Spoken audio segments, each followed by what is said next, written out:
12واں باب 28ویں آیت لکھا ہے، صداقت کی راہ میں زندگی ہے اور اس کے راستے میں ہرگز موت نہیں۔ صداقت کی راہ میں کیا ہے جی؟ زندگی ہے۔ تو کس پر وہ کہہ رہا ہے مجھے لے کے جا؟ صداقت کی راہ پر۔ اور یہ بیان جو ہے امثال کی کتاب کا کس کا ہے؟ بولیں؟ سلیمان کا۔ ویسے تو اور بھی لوگوں کے اس میں بیانات ہیں اس کتاب میں، لیکن یہ بیان جو ہے خاص طور پر کس کا ہے؟ سلیمان بادشاہ کا۔ اور وہ کون تھا؟ داؤد کا بیٹا، جس نے زبور 23 لکھا، اس کا بیٹا کہہ رہا ہے۔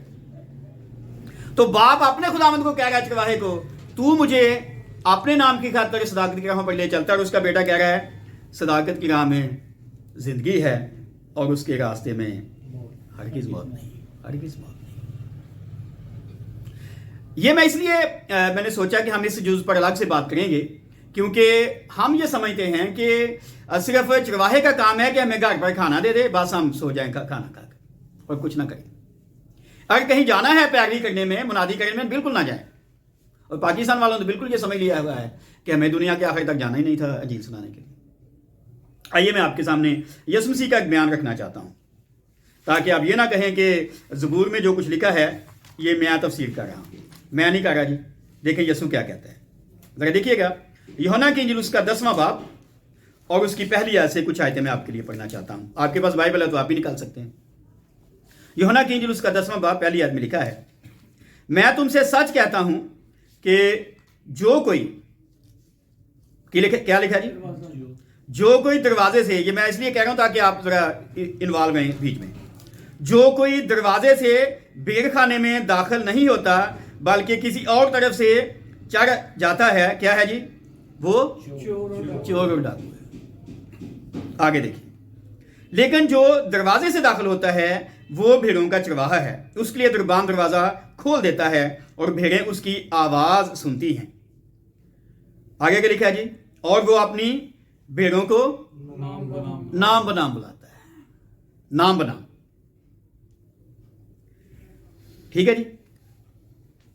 اور وہ اپنی بھیڑوں کو نام بنام بلا کر باہر لے جاتا ہے۔ جب وہ اپنی سب بھیڑوں کو باہر نکال چکتا ہے تو ان کے آگے آگے چلتا ہے اور بھیڑیں اس کے پیچھے پیچھے ہو لیتی ہیں، کیونکہ وہ اس کی آواز پہچانتی ہیں۔ مگر وہ غیر کے پیچھے نہ جائیں گی بلکہ اس کی آواز سے بھاگیں گی، کیونکہ غیروں کی آواز نہیں پہچانتی۔ یسوع نے ان سے یہ تمثیل کہی، لیکن وہ نہ سمجھے، کیونکہ کہ یہ کیا باتیں ہیں جو ہم سے کہتا ہے۔ کیا کہہ رہے تھے؟ بھیڑوں کو باہر نکالتا ہے، نام بنام بلاتا ہے۔ کس لیے نکالتا ہے؟ سیر کرنے کے لیے؟ کیا خیال؟ کھانے کے لیے بھی، کچھ اور کام بھی ہے، لوگوں کو دکھانے کے لیے بھی، دیکھیں ہماری بھیڑیں کیسی ہیں۔ اور وہ کیا کہہ رہا ہے؟ چرواہا آگے جاتا ہے، دیکھیں آج کل تو بھیڑیں آگے جانا چاہتے، ایسا نہیں۔ بھیڑیں خود فیصلہ کرتی ہیں، یہ ہدیہ کس کو دینا ہے، یہ داجے کی کس کو دینی ہے، یہ ہیلپ کس کی کرنی ہے، بھیڑیں فیصلہ کریں۔ بھیڑیں نہیں کر سکتی ہیں، چرواہا فیصلہ کرے گا، کیونکہ چرواہا کھانے کا انتظام کر رہا ہے نا۔ جو روحانی کو آگے وہ بھیڑیں پیسے لے کے بھی نہیں لے سکتی نا۔ تو پہلی بات یا پہلے حصے کا یہ پہلا جز ہے ہمارے سامنے، وہ کیا کہتا ہے؟ اپنے نام کی خاطر صداقت کی راہوں پر لے چلتا ہے۔ اپنے نام کی خاطر، کسی اور کے نام کی خاطر نہیں، اپنے نام کی خاطر۔ اور اگر ہم نے اس کا نام نہیں پہچانا تو ہم اس کے نام کے ساتھ نہیں جا سکتے۔ ہم پچھلی جو ہماری کلاس تھی پچھلے اتوار کو بائبل کے بارے میں جو ہے، تو ہم بات کر رہے تھے بائبل کا خدا کون ہے۔ ٹھیک ہے جی؟ اور ہم نے کافی ڈیٹیل میں اس پہ بات کی ہے، اور آخر میں نے ایک حوالہ دیا تھا میکا کی کتاب کا۔ اور میکا کیا کہتا ہے؟ سب قومیں اپنے اپنے معبود کے نام سے چلیں گی، لیکن ہم تو خداوند اپنے خدا یہوہ ایلوہینو کے نام سے جائیں گے۔ تو وہ کہہ سکتا ہے، ہم کہہ سکتے ہیں ہمارا خدا کون ہے؟ پولس کہتا ہے، میں نے یہ بھی حوالہ بتایا تھا، وہ کہتا ہے اگر یہ آسمان اور زمین میں بہت سے خدا اور بہت سے خداوند کہلاتے ہیں، لیکن ہمارے نزدیک تو ایک ہی خدا ہے، یعنی باپ، اور ایک ہی خداوند ہے یسوع مسیح۔ تو ہم یسوع کے ساتھ پیچھے جاتے ہیں، ہم تو عیسیٰ کے پیچھے جاتے ہیں، ایسا نہیں ہے؟ ایسا ہم یہوہ کے پیچھے جاتے ہیں، ہم تو اللہ کے پیچھے جاتے ہیں. وہ اپنے نام کی خاطر لے کے جا رہا ہے راست بازی کی راہوں پر، اپنے نام کی خاطر. اگر اس کا نام انوالومنٹ ہو تو ہم نہیں جا سکتے جی، اپنے نام کی خاطر. اور یہاں پر میں ایک بڑی خاص مثال آپ کے سامنے رکھنا چاہتا ہوں، اور اس وجہ سے میں نے چاہا کہ ہم اس پہ ڈیٹیل میں بات کریں گے تاکہ واضح بات ہو سکے. اور یہ مثال ہے ایک ایسے شخص کی جو ایک نوجوان سردار تھا. انجیل مقدس میں آپ کو یہ مثال مل سکتی ہے. میں کچھ حوالے بھی آپ کے سامنے رکھوں گا، اور پہلا حوالہ ہے آپ کے لیے، آپ دیکھ سکتے ہیں لوکا کی انجیل اس کا 18واں باب اس کی 18ویں آیت. اور یہ وقت ہے مارچ سن 30 کا موسم بہار ہے. کون سا وقت ہے جی؟ مارچ سن 30 کا موسم بہار. کیا مطلب ہوا کہ یسوع مسیح کی موت میں صرف 2 ہفتے باقی، صرف 2 ہفتے، اور یسوع جا رہا ہے. اور آپ اس حوالے میں پڑھیں، ہم سارے حوالے تو نکال کر نہیں پڑھیں گے، میں ساتھ ساتھ آپ کو بتاتا جاؤں گا. تو اس حوالے کے مطابق لوکا کی انجیل کے مطابق لکھا ہے جب وہ نکل کر باہر جا رہا تھا، یعنی یسوع کہیں جا رہا تھا منادی کے لیے، تو ایک شخص دوڑتا ہوا اس کے پاس آیا، دوڑتا ہوا. اور پھر اگلی باتیں ہیں جو دوسری انجیلوں نے لکھی ہیں. اور اگر آپ لوکا کا بیان پڑھیں، مرکز کہتا ہے دوڑتا ہوا آیا، لوکا بھی کہتا ہے کچھ اور بات، اور پھر لوکا کہتا ہے کہ وہ ایک سردار تھا. ٹھیک ہے جی، یسوع نکل کر جا رہا تھا اور وہ دوڑتا ہوا آیا. لوکا اور مرکز کے دونوں کے بیانات کو پڑھیں تو وہ ایک سردار تھا. کیا مطلب ہو سکتا ہے؟ یا تو یہ یائر کی طرح کا ایک سردار ہو سکتا ہے جس کی بیٹی کو یسوع نے زندہ کر دیا تھا، یا کوئی یہ نیکودیمس جیسا سردار ہو سکتا ہے. لیکن لگ رہا ہے کہ ابھی یہ نیکودیمس والا جیسا استاد نہیں ہو سکتا. یہ ابھی جوان ہے، تو یہ ابھی کسی عبادت کرنے کا سردار ہوگا، کیونکہ نیکودیمس جیسا سردار ہونے کے لیے کچھ اور تجربہ چاہیے. میری بات واضح؟ تو یہ دوڑتا ہوا، ہم کچھ باتیں کریں گے، کچھ آپ کو پہلے پتہ ہیں، کچھ میں ساتھ ساتھ حوالے دیتا جاؤں گا. اور یہ عبادت خانے کا سردار ہے. اور 2 طرح کے سردار ہوتے تھے، ایک مقامی اور ایک جو سپریم کورٹ ہے. ایک ہائی کورٹ کا مطلب ہے مقامی گاؤں کی جو عدالت ہے. سپریم کورٹ کا مطلب ہے سنہیڈرن، صدر عدالت. تو یہ لگ رہا ہے کہ یہ مقامی کسی عدالت کا کوئی سردار ہے. اور پھر پہلی بات جو اس نے کی، اگر آپ مرکز 10 باب کی 17 دیکھیں تو اس نے آتے ہی یسوع کے آگے گھٹنے ٹیکے. ہم تو نہیں ٹیکتے نا، گھٹنے ٹیکے اور کہا اے نیک استاد. کیا کہا جی؟ نیک استاد. یہ میں اس لیے ڈیٹیل میں بات کر رہا ہوں تاکہ بعد میں ہمیں پتا چلے کہ جب اگلی بات آئی تھی پھر یہ بھاگ گیا تھا. اے نیک استاد. اور مرکز کی انجیل کا حوالہ میں نے بتایا 10 باب کی 17 آیت. اور آپ اگر متی 19 باب کی 16ویں آیت دیکھیں تو اس نے اگلی بات جو کی تھی وہ یہ تھی، اس نے کہا میں کون سی نیکی کروں کہ ہمیشہ کی زندگی پاؤں. کون سی نیکی کروں؟ یسوع کو کیا کہہ رہا ہے؟ اے نیک استاد. متی کہتا ہے اس نے کہا میں کون سی نیکی کروں کہ ہمیشہ کی زندگی پاؤں. اور مرکز 10 باب کی 18ویں آیت میں یسوع نے کہا تو مجھے نیک کیوں کہتا ہے؟ تو جیسے دوسرے کا بی ہے ویسے ہی مجھے نیک سمجھتا ہے؟ میں ایسا نہیں ہوں. تو مجھے نیک کیوں کہتا ہے؟ اور پھر متی 19 باب کی 17 آیت میں اگلی بات یسوع نے کی، اور مجھ سے نیکی کی بابت کیوں پوچھتا ہے؟ یہ ترتیب میں نے حوالے اس لیے رکھے تاکہ آپ کو پکچر پوری نظر آ جائے. وہ کہتا ہے تو نیکی کے بارے کیوں پوچھتا ہے؟ کوئی نیک نہیں ہے. مجھے نیک کیوں کہتا ہے؟ کوئی نیک نہیں ہے مگر ایک خدا. کیا مطلب ہوا؟ یسوع سے کہہ رہا ہے، اگر آپ مجھ سے متفق ہوں، یسوع سے کہہ رہا ہے تو مجھے نیک استاد کہہ رہا ہے، میں تو خدا ہوں. صحیح ہے غلط؟ صحیح. تو مجھے نیک کہہ کر نیکی کی بات پوچھ رہا ہے. کوئی نیک نہیں ہے، خود ایک ہے اور خدا، اور وہ خود تھا یسوع. اور آپ کو پتا اس نے ایک دفعہ کہا تمہیں کون مجھ پر گناہ ثابت کرتا ہے؟ تو کیا مطلب ہوا؟ پیچھے آیا، بھاگ کر آیا، سجدہ کیا، گھٹنے ٹیکے، سوال پوچھا، جواب آیا، تو بات آگے چلی گئی. ٹھیک ہے جی. اس نے کہا ایک ہے خدا اور میں خدا ہوں. اور اگلی بات آپ اگر دیکھیں تو یہ ہے آپ کو ملے گی مرکز کی انجیل میں. اور یہ وہی جو میں نے ابھی آپ کو بات بتائی. اس کے بعد اگلا حصہ ہے جو مرکز نے لکھا, اور پھر متی یہ اگلی بات کرتا ہے جو میں بتا رہا ہوں, 19 باب اور اس کی 17 آیت. اور متی کے مطابق اگلی بات یسوع نے اس سے کہی, اگر تو زندگی میں داخل ہونا چاہتا ہے تو حکموں پر عمل کر. اس نے کہا میں نے لڑکپن سے عمل کیا ہے, اور حکم یسوع نے بتائے یہ کر, کیا کر, خون نہ کر, زنا نہ کر, چوری نہ کر, جھوٹی گواہی نہ دے, اپنے باپ کی اور ماں کی عزت کر, اور اپنے پڑوسی سے اپنی مانند محبت رکھ. اس جوان نے اسے کہا, یہ حوالہ ہے متی 19 باب میں. یہ پیچھے تھا, پہلے مرکز کا حوالہ, پھر میں نے متی کا بتایا, ابھی پھر متی کی انجیل میں وہ کہتا ہے اے استاد میں نے لڑکپن سے عمل کیا ہے. اور پھر اگلی باتیں آتی ہیں ان انجیلوں کو آپ جوڑ کے پڑھیں بیانات کو, تو وہ کہتا ہے اب مجھ میں کس بات کی کمی ہے. اور مرکز 10 باب کی 21 آیت میں لکھا ہے یسوع نے اس پر غور سے نظر کی اور یسوع کو اس پر پیار آیا. ٹھیک ہے. اور پھر متی 19 باب کی آپ دیکھیں 21 آیت میں لکھا ہے یسوع نے اسے کہا اگر تو کامل ہونا چاہتا ہے تو اپنا مال اسباب غریبوں کو دے, تجھے آسمان پر خزانہ ملے گا, اور آ کر میرے پیچھے. پہلے طریقہ بتایا, اس نے کہا لڑکپن سے عمل کیا جی, لیکن میں فیل کرتا ہوں کہ مجھے ہمیشہ کی زندگی نہیں ملی. تو یسوع نے کہا اوکے ٹھیک ہے جی, مل سکتی ہے. تو کامل ہونا چاہتا ہے, کیا مطلب ہے؟ زندگی کا مطلب ہے کامل ہونا.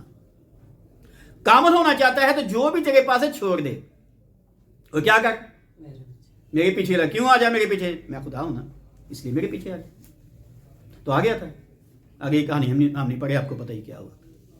اگلی آیتوں میں آپ دیکھیں تو وہ غمگین ہو کر چلا گیا, غمگین ہو کر چلا گیا. اور لکھا ہے کیونکہ بہت مالدار تھا. اس وقت یسوع نے کہا اونٹ کا سوئی کے ناکے میں سے گزر جانا آسان ہے, پر دولت مند کا بادشاہی میں جانا بہت مشکل ہے. شاگردوں نے کہا پھر تو کوئی نجات نہیں پا سکتا. تو یسوع نے کہا جو انسان نہیں کر سکتا خدا کر سکتا ہے. پطرس نے کہا ہم تو سب کچھ چھوڑ کر تیرے پیچھے آ گئے, ہمیں کیا ملے گا؟ یسوع نے کہا ایسا کوئی نہیں جس نے میرے لیے, یسوع نے کہا میرے لیے, خدا کی بادشاہی کے لیے یا انجیل کے لیے کچھ چھوڑا ہو اسے کچھ نہ ملے. ایسا ہو نہیں سکتا. اس نے کہا اس دنیا میں 100 گنا ملے گا, وہاں ہمیشہ کی زندگی ملے گی. ہم نے کچھ چھوڑا؟ بولیں, ہم تو لینا چاہتے ہیں نا. آج کل تو کھانا بھی ہم جگہ سے ہی لینا چاہتے ہیں. کیا خیال ایسا نہیں؟ جو اپنا کام تھا وہ چھوڑ گئے ہیں, جو دوسرے کا کام ہے وہ کر نہیں رہے. تو ہم کہتے ہیں یہ بھی. اور ماشاءاللہ, میں جان بوجھ کے لفظ ماشاءاللہ بول رہا ہوں کہ پادری صاحبان بھی انجیل سنانے کے بجائے آٹے کے تھیلے تقسیم کر رہے ہیں.